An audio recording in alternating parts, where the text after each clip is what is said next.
Baik pemirsa, Anda masih menyaksikan Coffee Morning bersama RDK di Tanjung Pinang TV. Bagi Anda yang ingin menyampaikan pertanyaan ataupun komentar, Anda dapat menyampaikan di kolom komentar live Facebook kami @TV TPI Tanjung Pinang. Bersama 3 narasumber tadi yang sudah kami sebutkan mengenai pasca kedatangan Jokowi, Kepri dapat apa? Nah, bersama Kabid Pemasaran Dinas Pariwisata Kepulauan Riau, Ibu Afitri, dari tanggal 24 sejak diresmikannya travel bubble Batam, Bintan, dan Singapura. Sudah berapa sih Wisman yang udah datang di kita? Apakah sudah ada? Iya, jadi begini, pada tanggal 21 Januari yang lalu, Menteri Pariwisata dan Ekonomi Kreatif sudah melakukan pengecekan secara langsung ke destinasi-destinasi yang menjadi entry point untuk para wisman kita, yaitu di Nongsa, Batam, kemudian di Lagoy, Bintan. Nah, pada hari itu juga dilaksanakan rapat dengan beberapa stakeholder. Kemudian secara luring dan daring itu dihasilkan beberapa kesepakatan, dan pada sore harinya secara lisan Menteri Pariwisata dan Ekonomi Kreatif Bapak Sandiaga Uno mengumumkan bahwa travel bubble untuk Kepri siap untuk dijadikan pilot project. Nah, begitu ya. Jadi salah satu keputusannya adalah visa untuk Wisman itu berlaku 2 minggu. 14 hari Pak ya. Nah, kemudian akan dievaluasi juga dalam 2 minggu ini.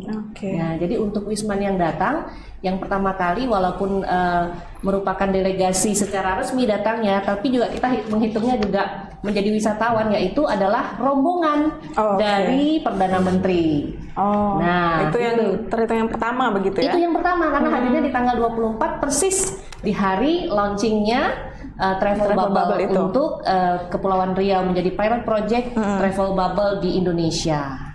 Nah kenapa yang pertama itu Kepulauan Riau, bukan Bali atau Jakarta? Bukankah Kepri berada di urutan ketiga untuk kunjungan Wisman? Begini, kita ini diuntungkan dengan strategi letak kita. Berdekatan dengan negara tetangga ya? Iya, jadi kalau harus ke Bali kan jauh sekali menggunakan udara ya, pesawat udara. Nah, kalau kita memang letak kita sangat-sangat strategis sehingga pemerintah pusat memandang kelihatannya yang bisa dijadikan pilot project yang pertama ini setelah adanya wabah COVID-19 ini, itu mencoba agar bagaimana Wisman entry point-nya dari Singapura masuk ke Kepri melalui Batam dan Bintan. Gitu. Baik Ibu Afitri, tadi kami sebelumnya sudah berbincang bersama Pak Indri dan Pak Samsul ya mengenai ini. Disampaikan oleh Pak Indri salah satu kendala dari masyarakat Singapura itu sendiri untuk bertandang ke Kepri, walaupun Kepri sudah siap membuka atau menerima Wisman, adalah aturan ataupun biaya PCR mereka yang mahal. Nah, bagaimana tanggapan Ibu? Ya, kalau kita di sini kita sudah menyiapkan peralatan PCR yang standar WHO. Jadi di BBT Bandar Bintan Telani itu sudah disiapkan perangkat-perangkatnya dan sudah dicek langsung oleh Kementerian Luar Negeri, Kementerian Kemenhan dalam hal ini adalah imigrasi, kemudian juga sudah dicek oleh Satgas COVID-19 baik pusat maupun daerah, dan terutama juga dari pihak Kementerian Pariwisata dan Ekonomi Kreatif Republik Indonesia. Jadi kalau untuk masalah alat PCR di sana, di negaranya, itu memang tidak bisa kita intervensi. Tetapi kalau untuk yang di Bintan, insya Allah kita sudah sangat siap untuk menerima kunjungan Wisman. Kira seperti itu. Baik Pak Samsul Bahrum, dari kunjungan Presiden dan Perdana Menteri Singapura itu ada aspek infrastruktur yang diuntungkan tidak untuk wilayah kita?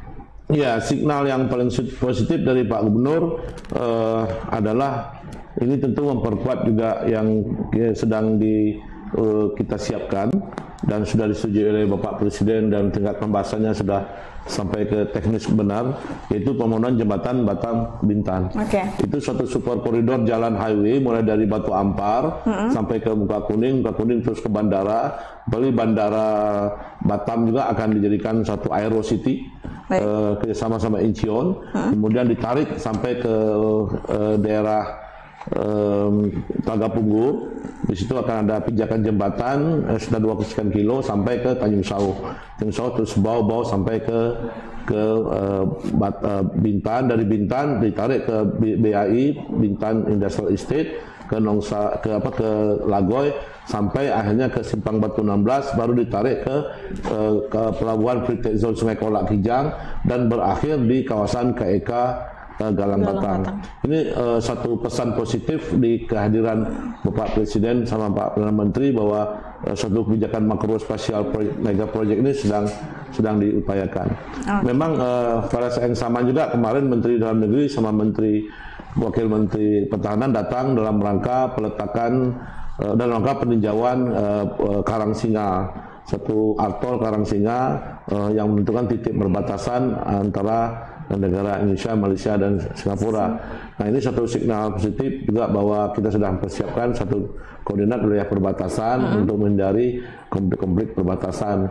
Kemudian sedang diupayakan dan mungkin masuk dalam agenda, Pak Gubernur juga mengusulkan serangkaian pertemuan G20 di tahun ini juga bisa menempatkan di samping Bali, mungkin Batam dan Bintan atau khususnya menjadi beberapa event diundang pertemuan G20. Nah, kemarin kemarin Pak Presiden juga datang memberikan bantuan langsung tunai. Ya, juga pada saat yang sama juga Bapak Menteri Ekonomi melakukan operasi pasar khususnya di harga minyak yang agak minyak makan minyak makan. Saya kira banyak sekali berkah-berkah, blessing in disguise bahasa kerennya, berkah yang didapat dari kunjungan kedua negara tadi. Benar yang disampaikan Ibu tadi, ketika di launching travel bubble, kita sangat berbahagia. Yang orang pertama yang menggunakan fasilitas travel bubble itu adalah Perdana Menteri Singapura dengan hampir sekitar 87 delegasi yang ikut menggunakan 2 kapal kemarin itu. Dan satu hal yang paling penting sekali adalah 1.000 kamar hampir terbooking habis kemarin itu. Ketika itu ya? Di acara persiapan itu, karena pihak resort menyediakan hampir 1.000 kamar, meskipun masih ada 1.000 lebih kamar yang tidak terpakai karena pada saat krisis COVID banyak yang hotel yang mengurangi pegawainya kerja. Tapi alhamdulillah kemarin juga Lagoy sampai 3-4 hari, bahkan sampai hari ini masih ada beberapa technical meeting yang diadakan di Lagoy. Baik. Termasuk kunjungan Ketua MA mengadakan pertemuan yang ada di Lagoy. Saya kira itu beberapa berkah-berkah yang sangat positif yang kita dapat. Yang paling utama adalah CNN Effect ini, Cable News Network Effect nih, kayak efek pembicaraan pada hari inilah gitu. Bintang TV saya kira sudah memberikan satu refleksi yang bagus untuk memotret di samping TV-TV nasional, khusus membahas tentang kunjungan kedua negara ini. Ini satu momen yang sangat bagus yang diadakan di Kepri, dan alhamdulillah ya Pak Ansar juga dengan tim kami, dengan Pak Gubernur, dengan tim kita sudah sangat solid sekali mendukung program tersebut. Baik. Itu tadi pemirsa ya, keuntungan bagi pembangunan pemerintahan Kepulauan Riau. Nah, Pak Henry, kita ketahui kalau travel bubble ini kan perjalanan yang dibatasi, seperti itu ya, gelembung perjalanan yang dibatasi. Nah, kalau keuntungan untuk pelaku UMKM bagaimana? Untuk Bintan dan Batam khususnya, 2 kawasan yang ditentukan untuk menjadi pilot project travel bubble itu? Ya, memang yang diharapkan dari kebijakan travel bubble itu kan tentu trickle down efeknya gitu ya, ke luar daripada kawasan wisata tersebut. Walaupun terbatas ya, namun demikian kalau kita bicara para pelaku UMKM tentunya produk-produknya itu yang kemudian nanti bisa disupport untuk masuk ke dalam kawasan yang menjadi kawasan khusus travel bubble tersebut. Dan ini tentunya kebijakan tersebut kan tidak hanya untuk satu sisi saja, tapi memang kalau kita lihat memang upayanya adalah untuk bagaimana dia bisa berimpact atau berdampak kepada sektor-sektor yang lainnya. Jadi dari pariwisata diharapkan bisa menyebar kepada sektor-sektor yang lainnya untuk kemudian menambah dampak pada pertumbuhan ekonomi di kawasan kita ini sendiri. Walaupun mungkin tapi paling tidak hal travel bubble dan kemudian kunjungan presiden dan kemudian juga pertemuan di Lagoy itu yang paling penting adalah menimbulkan image baik ya, image baik bagi Kepulauan Riau, bahwa Kepulauan Riau itu adalah satu daerah yang safe di tengah situasi yang hari ini mungkin tidak menentu berkenaan dengan COVID-19. Ya, kalaupun masih terjadi kasus-kasus yang terjadi, paling tidak upaya-upaya kita sudah dilakukan secara maksimal, misalnya vaksinasi dengan beberapa kali kunjungan presiden yang memang secara khusus memantau bagaimana jalannya pencapaian vaksinasi, dan beberapa pejabat juga seperti demikian.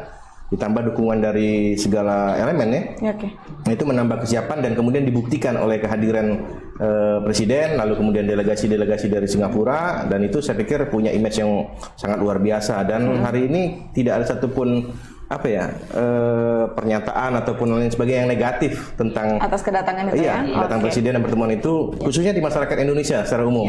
Ya kan biasanya mungkin kalau ada kerumunan dan sebagainya sudah mulai muncul. Yang negatifnya yang keluar ini nggak ada. Gitu ya. Alhamdulillah dan malah semuanya respon positif. Nah, semuanya respon positif Baik, dan kita senang. pimpin dulu karena ada yang mau bergabung. Halo, selamat siang. Halo, selamat siang, dengan siapa di mana, Pak? Saya Sapril Sembiring. Bang Sapril Sembiring, selamat pagi, sehat ya? Alhamdulillah sehat. Sebagai pelaku pariwisata di Kepulauan Riau, apa tanggapan Anda mengenai dibukanya travel bubble ini? Ya, halo. Iya, Bang Sapril. Ya, dengar ya. Bisa. Ya, salam dulu buat para narasumber. Tadi sekilas lihat di streaming. Menarik ini diskusinya. Apa yang ingin Anda tanyakan, Bang Sapril?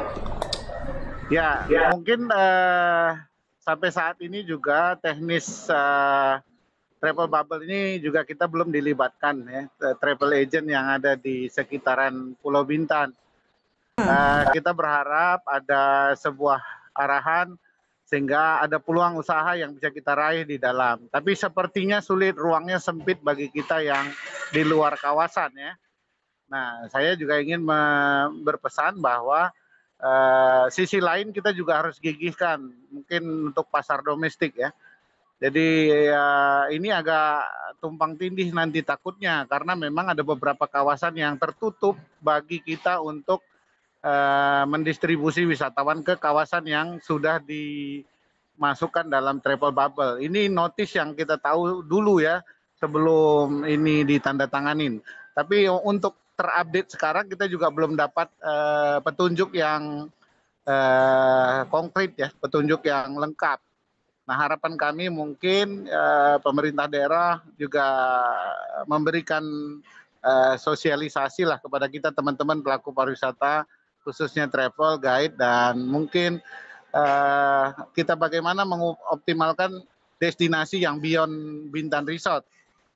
Saya sih berharapnya ingin ada sesi khusus diskusinya, tidak hanya terfokus kepada travel bubble saja, tapi bagaimana mengoptimalkan pasar domestik. Itu saja mungkin masukannya, terima kasih. Baik, terima kasih kembali Bung Sapril Sembiring ya, pelaku pariwisata Kepulauan Riau yang mempertanyakan bagaimana teknisnya untuk para pelaku pariwisata. Itu juga yang akan saya tanyakan nanti nih untuk Ibu Afitri. Dan untuk pasar domestik juga bagaimana? Karena kan ini terlibatnya di resort-resort besar. Bagaimana dengan resort-resort kecil yang tidak bekerja sama dengan pemerintah? Nah, ini keuntungan bagi mereka sendiri bagaimana? Tetap bersama kami, nanti akan dijawab oleh narasumber kita yang hadir di program Coffee Morning bersama RDK.